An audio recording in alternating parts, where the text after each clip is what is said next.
Have you always wondered how it feels like to be chosen? Especially for people who have been single for a really long time. Over the years, society has taught us to romanticize being chosen as if classic fairy tales and happily ever after were not enough to convince women that our worth is dependent on a man choosing us. Because of that, we associate love with being chosen. But underneath all of that is just validation.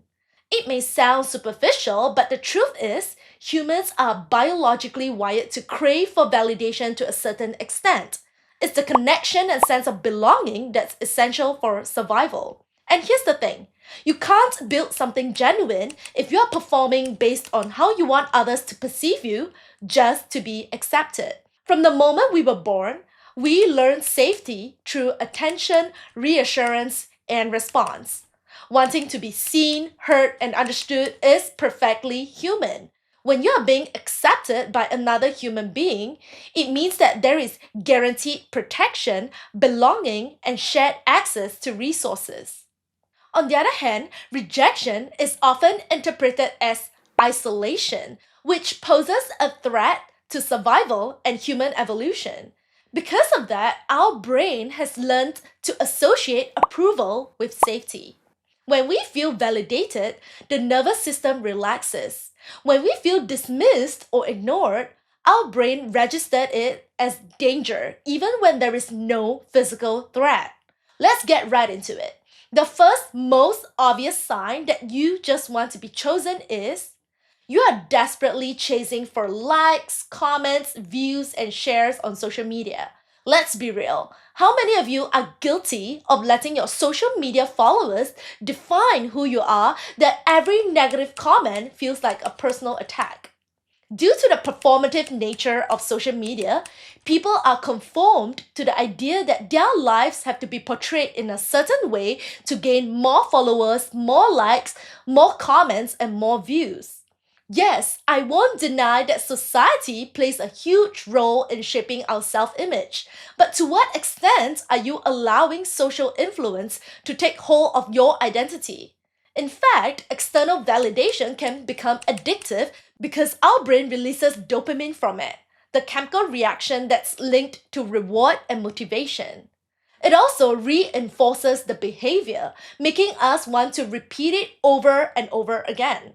That's exactly why constant praise from others feels so good instead of giving ourselves a pat on our backs, which doesn't quite provide the same satisfaction as being chosen.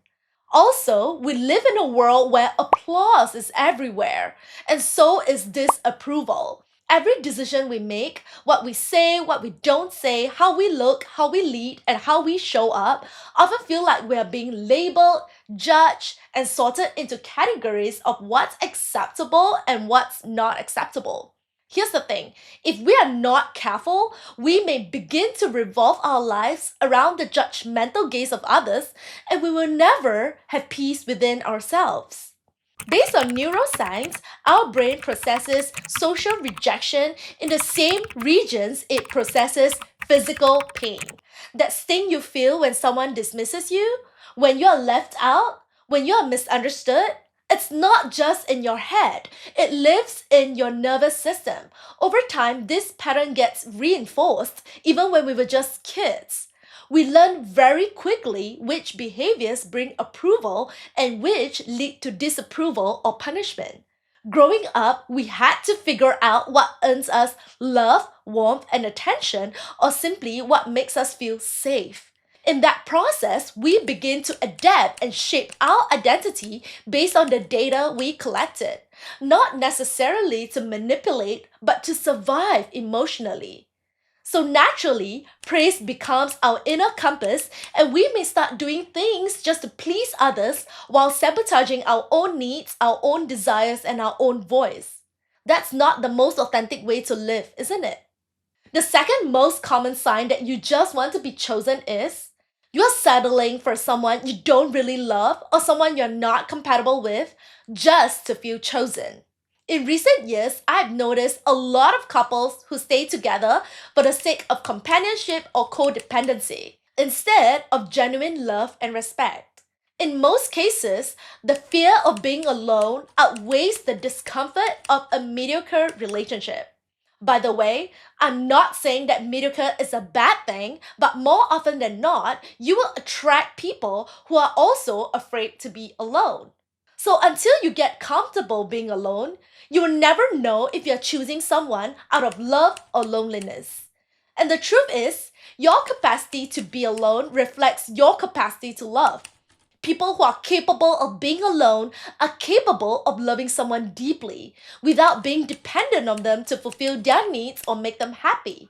Their happiness cannot be taken away because they have found happiness in their own company, their own identity, and their own personal growth.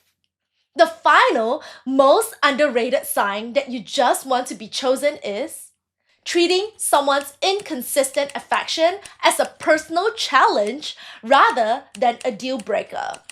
Very often, this happens when one person is emotionally unavailable while the other person is anxiously attached to the outcome of winning them over, as if their worth depends on it.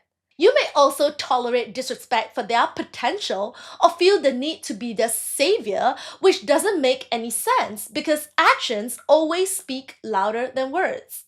When you just want to be chosen, you are more likely to abandon yourself to accommodate to their lack of interest, instead of wondering why their validation is tied to your worth. Lowering your standards may seem like there are more options, but you're not looking at what you deserve. And you will always wonder why you are not happy even after you have found someone. Eventually, you'll realize that validation is not a weakness, it's just a reflection of our social nature. However, you have to understand that healthy validation supports growth, while unhealthy validation seeks to control behavior.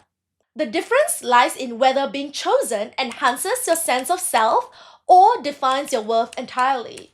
In fact, the goal is not to eliminate this need, but to balance our need for validation. At the end of the day, as humans, we just want to be seen, to be held, and to know that we matter. After all, there's nothing wrong with that as long as your identity is deeply rooted in self validation. Only by accepting who you are and embracing every single flaw, weakness, failure, and negative experience that you can truly be free from the system and self criticism. That's what we all want to achieve, isn't it? Before I wrap this up, there are some prompts that you can ask yourself to gain clarity of where you're at in life. Who am I trying to please right now and why? What would I say if I didn't need this person to like me?